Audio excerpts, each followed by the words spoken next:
might be asking yourself, when do I calibrate? Do I have to calibrate every single time that I use the scanner? Do I just have to calibrate when I change locations? When do I calibrate? You're definitely going to want to calibrate the very first time that you use the scanner. You're also going to want to calibrate if it's been more than 14 days since your last calibration. If the scanner was severely shaken or shocked, if you notice a reduction in accuracy, you might want to consider calibrating. Each calibration board is matched to its specific device. Using a calibration board that isn't matched to your device can produce errors while calibrating. It's best to keep your calibration board free from scratches and clean. However, if you do notice, like with my calibration board, that there's a little smudge, Shining 3D recommends that you use a damp cloth. I don't actually have a cloth on hand right now, so I'm just going to use the non-abrasive side of a paper towel.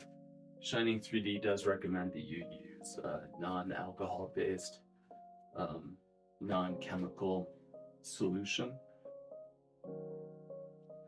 That should be good enough.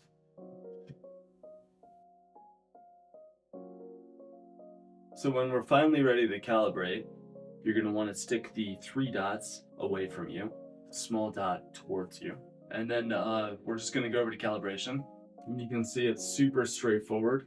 So it's showing me that I'm going to hold the scanner right about here, slowly move it up, right? And then I'm just going to repeat the process for the other indicated directions. Super straightforward. Gonna hit the play button right here. Wow, this just does not want to sync. What's going on there?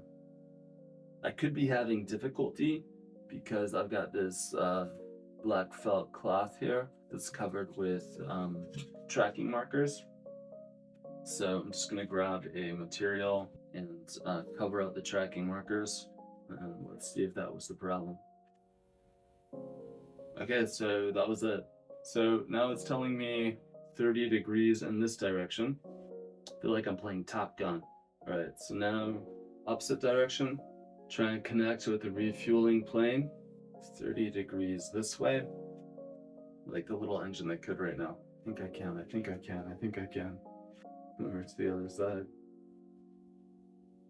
Yes! Quick calibration succeeded. Thank goodness. Now we need to flip this over and do white calibration, white balancing, what's it called? And then it's basically just the same process, right? So hit play, we got it, white balance successful. And that's it, we're done calibrating. Now that I've successfully calibrated the Einstar, I'm going to go ahead and stow this away. If you have any questions at all, please feel free to reach out to us at info@umax.com. Thanks a lot. See you next time.